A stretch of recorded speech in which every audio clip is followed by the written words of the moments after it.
भारतीय मार्केट्स के लिए बेहद ख़राब दिन, और अगर आपको लग रहा था कि कल ख़राब है, आज उससे भी ख़राब दिन, क्योंकि आज हमने सभी सेक्टर्स में अक्रॉस द बोर्ड सेलिंग देखी, सिर्फ एक आईटी को छोड़कर, जहां फिर भी काफ़ी हद तक एक रेजिलियंस है। लेकिन आज की सबसे जो इम्पॉर्टेंट बात है वो है बैंक निफ्टी का ना सिर्फ 20 डेमा तोड़ना बल्कि 56,500 को तोड़ना, और एक्सिस की बीमारी से पूरे सेक्टर का बीमार हो जाना। एक हफ्ता जो बहुत अच्छा जा रहा था वेंसडे तक, लेकिन आखिरी के 2 दिनों ने पूरे किए किराए पर पानी फेरा। हालांकि अब आप कह सकते हैं कि ओवर रिएक्शन है या नहीं है, शायद आईसीआईसीआई बैंक और एचडीएफसी बैंक अलग हो सकता है, लेकिन अभी के लिए तो मार्केट ने एक्सिस बैंक पर रिएक्ट किया। जब आईसीआईसीआई बैंक और एचडीएफसी आ जाएंगे तब उस पर रिएक्ट करेगा मार्केट, लेकिन फिलहाल तो मार्केट ने रिएक्शन दी एक्सिस के नंबर पर। बाय द वे आईसीआईसीआई में अब रैली आ रही थोड़ी सी। ऑब्वियसली एफआई की सेलिंग ये एक और बड़ा फैक्टर रहा मार्केट के ऊपर, लगातार एफआईएस की सेलिंग रही है। अब पूरा ध्यान है रिलायंस पर, एचडीएफसी बैंक पर, आईसीआईसीआई बैंक पर, जो 3 बड़े नंबर्स आने हैं। और बैंक निफ्टी बहुत क्रूशल लेवल्स के नीचे, ना सिर्फ 20 डेमा बल्कि जो एक 56,500 का एक इंपॉर्टेंट सपोर्ट लेवल था उसके भी नीचे। लेट्स सी होगी। और मार्केट फिलहाल तो बहुत ही नर्वस, जैसा कि आप बता रहे थे, 25,000 के स्तर के नीचे कर रहा है कारोबार। और प्राइवेट बैंक्स क्लियरली आज एक्सेट ऑफ द डे ये पूरा इंडेक्स जिस तरीके से ट्रैक किया है इस मार्केट को। लेकिन क्या सिर्फ एक्सिस बैंक के नतीजे से मार्केट पर इतना बड़ा असर पड़ा है, या फिर स्ट्रीट ये भांप रहा है कि आईसीआईसीआई बैंक, एचडीएफसी बैंक का भी मामला थोड़ा डाइसी होगा? क्या लग रहा है आपको, यहाँ से कैसे रिएक्ट कर सकता है मार्केट, कौन से लेवल्स इंपॉर्टेंट? और अगर दूसरा तर्ज भी रखूँ मैं, कहीं रिलायंस के नंबर अच्छे आए तो फिर क्या मार्केट उस पर रिएक्ट करेगा? देखिए, आईसीआईसीआई बैंक का इंटरडे चार्ट आपको एक चीज़ तो कह रहा है कि मार्केट अभी फर्मली ये मानने को तैयार नहीं है कि एक्सिस का जो मलेस है वो पूरे के पूरे सेक्टर्स पर हावी पड़ेगा। लेकिन एक चीज़ बताऊं मैं आपको, ये एक्सिस बैंक को बाद में लाने चाहिए नंबर्स।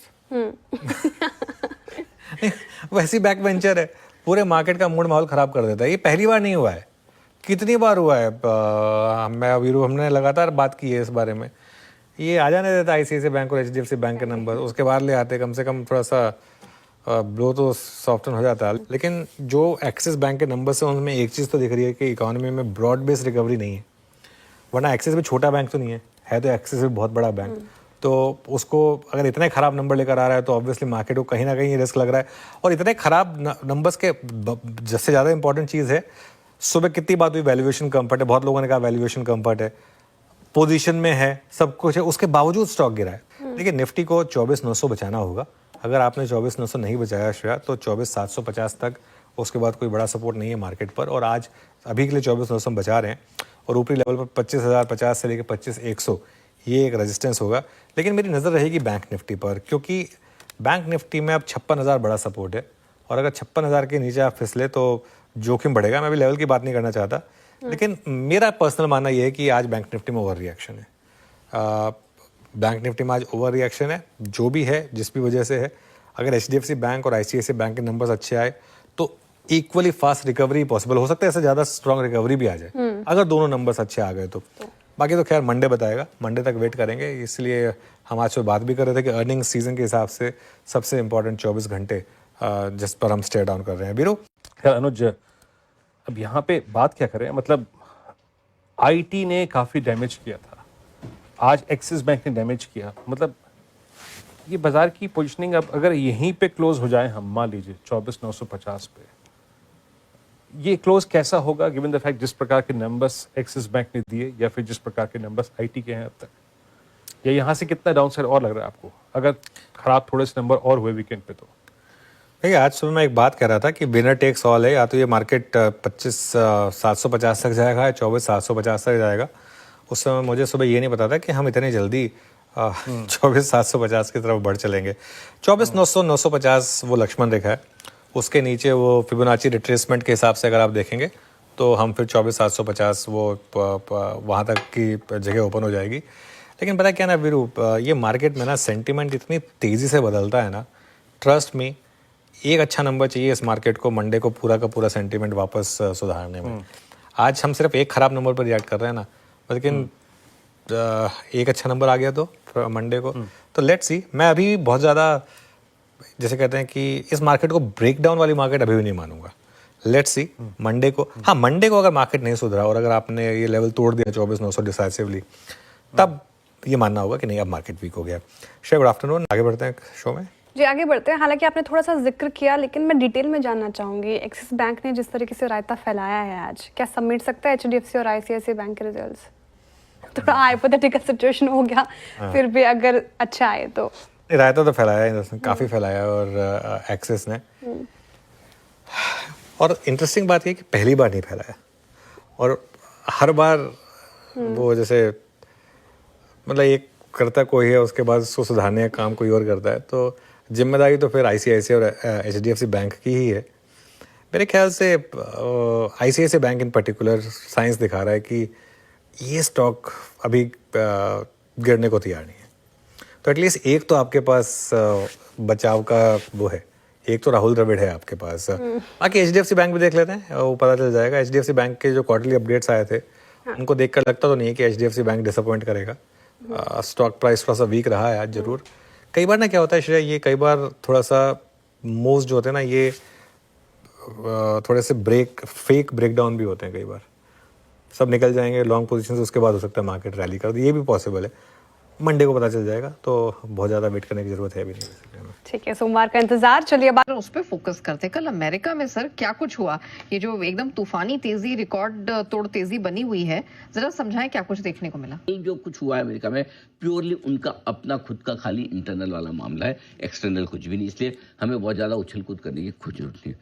लेकिन मजे की बात यह है जो अमेरिका कर रहा है, आई मीन अमेरिका के मार्केट, हेड्स ऑफ सैल्यूट है। मतलब हेड्स ऑफ सैल्यूट तो छोटा सा शब्द है, मतलब ऑनेस्टली, मतलब मौका मिला मैं तो अमेरिकी मार्केट को साष्टांग दंडवत प्रणाम करना है। स्टैंडिंग ओवेशन देनी चाहिए। स्टैंडिंग ओवेशन तो आलसी लोगों का काम है।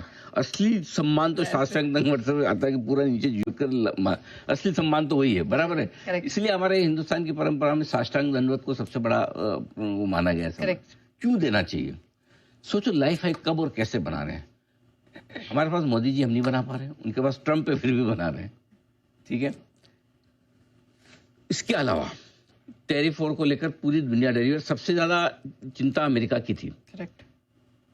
अभी तक टैरिफ वॉर वाला मामला सुलझा नहीं, लेकिन उसके बावजूद लाइफ हाइक बना रहे हैं। तीसरी चीज जो है, हमारी महंगाई एकदम घटती आ रही। अभी इनकी महंगाई 2 दिन पहले बढ़ी। अच्छा, एक तो मजे की बात ये, कल क्या हुआ भूल जाते हैं, बदमाश एकदम। मतलब इतना महंगाई 2.5% 2.3% आई थी, राइट। 2.7% आई, 0.3% की उम्मीद थी, 2.5% उम्मीद से ज्यादा एक दिन में भूल गए।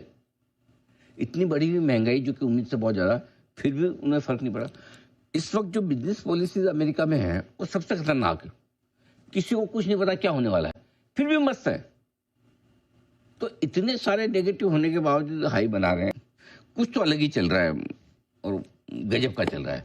मतलब इतनी अनिश्चितताओं में लाइफ हाई बनाना तो मतलब सैल्यूट है। ऑलराइट, ठीक है, हमारे मार्केट्स में आ जाते हैं, क्योंकि जो एफआईआईस कर रहे हैं वो उसको हम सैल्यूट नहीं कर पा रहे हैं, बहुत बेच रहे हैं सर। क्यों कर रहे हैं, क्या कर रहे हैं? नहीं पता चल रहा है क्यों कर रहे हैं। एक्चुअली ऐसा कोई बड़ा कारण है नहीं। पहले मैं कल के नंबर एक बार बता दूं क्या आपको। कल देखो एफआईआई ने कैश में बेचा है 3794 करोड़ मान लो। इंडेक्स फ्यूचर्स बेचे हैं 2000 करोड़ के आसपास के, स्टॉक फ्यूचर्स बेचे 1500 करोड़, करीबन 7100। नंबर भी याद रखना है इजी, 71 करोड़, ठीक है। 7171 करोड़ नेट बिक वाली है एफआईआई की। अब आप ढूंढने जाओगे तो ऐसा कोई बड़ा कारण नहीं, और इतनी बड़ी बिक वाली का तो बिल्कुल भी बड़ा कारण नहीं है। भाई आप बेचो, बेचना तो सबको अलाउड है, जिसको जब बेचना बेचो, ठीक है। आपने लिया तो बेचोगे, किसी दिन तो बेचोगे। आदमी लेता भी इसलिए कि कभी बेचेगा, लेकिन बेचने के पीछे कुछ तो होना चाहिए कारण। या तो मेरे को बहुत अनाप शनाप मुनाफा हो रहा है, इतना तो मैंने सोचा ही नहीं था, ओ माय गॉड इतना प्रॉफिट, वैसा भी तो नहीं है। या ऐसा लगे कि भाई बहुत महंगे हो गए बाजार, अरे 22 से 25 हो गया तो कौन सा ऐसा पहाड़ टूट गया। 26,000 तो पिछले साल भी थे सितंबर में, अभी तक तो वहां भी नहीं पहुंचे। करेक्ट। तो ऐसा भी नहीं पिछले रबी में बहुत महंगे हो गए या अनाप शनाप वैल्यूशन हो। 26,000 पे तो उस समय जब 26,000 पे तब तो वैल्यूशन फिर भी महंगे लगते थे। आज तो 25,000 पे वैल्यूशन उतने महंगे भी नहीं, और उसके बाद कुछ तो कमाई और बढ़ी है कंपनियों की 6 महीने में 9 महीने में, तो वैसा भी नहीं कि बहुत महंगे हैं। अब पता नहीं, मतलब जो नॉन रीजन है उसमें तो लगता नहीं कि इतना बड़ा बेचना चाहिए। अननोन रीजन में क्या हो सकता है, या तो उनको लगता हो कि भाई नंबर्स अच्छे नहीं आएंगे, रिजल्ट खराब आएंगे। पहले आईटी का खराब नंबर क्यों थी, इस बार बैंकों का भी सब बोले ढीला ही रहेगा मामला, अगले क्वार्टर से ठीक होगा। सो आईटी और बैंक अगर 2 क्वार्टर उनको लगता है खराब है रिजल्ट, तो फिर हम क्यों खरीदें? और हो सकता है अगर उनको लगता है कुछ एक्सीडेंट और हो जाए, यू नेवर नो, कुछ और सेक्टर 1-2 ऐसे मिल जाए, कोई एफएमसीजी टाइप, और लगता तो नहीं है लेकिन कहीं आगे तो इंडिया से मन तो नहीं भर गया उनका कि कहीं ना, और पैसा लगाना चाह रहे हो? नहीं, ऐसा तो नहीं लग रहा, ऐसा तो नहीं लग रहा कि भारत से मन भर गया हो। थोड़ा बहुत ये हो सकता है कि दूसरा मार्केट ठीक लग रहे हो, बट ऐसा भी नहीं कि कोई भर भर के पहले की तरह वो यहाँ से पैसा चाइना शिफ्ट कर दो या ब्राजील शिफ्ट कर दो, वैसा भी नहीं हो रहा कि दूसरे इमर्जिंग मार्केट्स में जा रहा हो। सो आई थिंक थोड़ा मुझे लगता है कि वो इंतजार कर रहे हैं। इंतजार 2 चीज़ों का है, एक तो देख रहे हैं कि रिजल्ट सीजन ठीक ठाक निकल जाए, थोड़ा कॉन्फिडेंस आ जाए, तो कॉन्फिडेंस उनको इस तिमाही के नतीजों का नहीं चाहिए। वो ये जज करने की कोशिश कर रहे हैं कि हिंदुस्तान के प्रमोटर्स, कंपनियों के प्रमोटर्स, क्या बचे हुए 6 महीनों के लिए, अक्टूबर से लेके अक्टूबर ये महीने साल का 25 से लेके मार्च 26 तक, अच्छा, H2 जिसे हम कहते हैं second half of financial year, H2 FY26 वित्त वर्ष 2026 का दूसरी 6 माही, अक्टूबर 25 से लेके मार्च 26 तक, क्या H2 को लेकर कमेंट्री, आउटलुक, गाइडेंस H1 से पॉजिटिव दिखता है क्या? ओके, मेरे ख्याल से सबसे बड़ा की ट्रिगर इस वक्त एफआईएस के लिए वही है। अगर उनको ये कॉन्फिडेंस आएगा, देखो कोई भी एफआईएस 3 दिन, 3 हफ्ते, 3 महीने के लिए तो नहीं लेता। अगर लगेगा भी 3 महीने बाद जब रिजल्ट आने शुरू होंगे अगले क्वार्टर के और अच्छे आएंगे, तो फिर वो बेचना बंद कर देंगे, लेना शुरू करेंगे। तो आई थिंक थोड़ा सा क्वार्टरली रिजल्ट और अगले 6 महीनों का गाइडेंस, ये एक की हो गया, ठीक है, क्लियर है। अब दूसरी चीज, ट्रेड डील। देखो ट्रेड डील में सबको लग रहा है आप जितने पॉजिटिव हैं होने जा रही है, भारत को लेकर अच्छे बयान आ रहे हैं, अभी तक टैरिफ नहीं लगाया है, बार बार ट्रम्प बोले कर लेंगे, ये सब पॉजिटिव। नेगेटिव साइड पे क्या होता है, कोई चीज़ अच्छी होनी हो और फिर भी नहीं आए, फॉर एग्जाम्पल आप किसी का इंतजार कर रहे हो, आएगा, आने का टाइम बजाय 10 बजे, 10:15, 10:30, 11 बजे, तो आपको लगता है आदमी पक्का आता ही है हमें, फिर भी मन में आने लगा अधिक क्या यार क्यों नहीं आया। यह हाल ट्रेड डील का है, आने वाली आनी कुछ गलत तो नहीं, कहीं तो फंसा है। नेगेटिव थोड़ी जल्दी आते ना मन में, भाई आपको जल्दी घर पहुंचना लेट हो, दिमाग में 4 चीजें आने लगती है घर वालों के, अरे भाई आए क्यों, रोज तो इस टाइम पे आ जाता है, करेक्ट है ना। सो ये चीजें जो होनी थी डील, और सबसे पहले होनी थी, 90 दिन निकल गए फिर नहीं हुई, 90 दिन के बाद 9 दिन और निकल गए फिर नहीं हुई। सो वो चीजें जो दिमाग में आने लगती है ना, वो आने लगी है।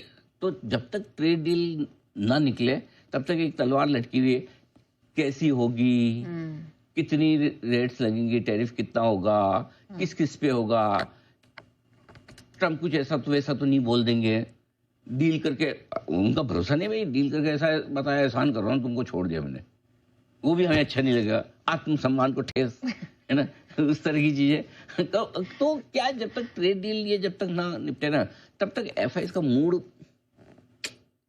नहीं लगता है। ये 2 चीजें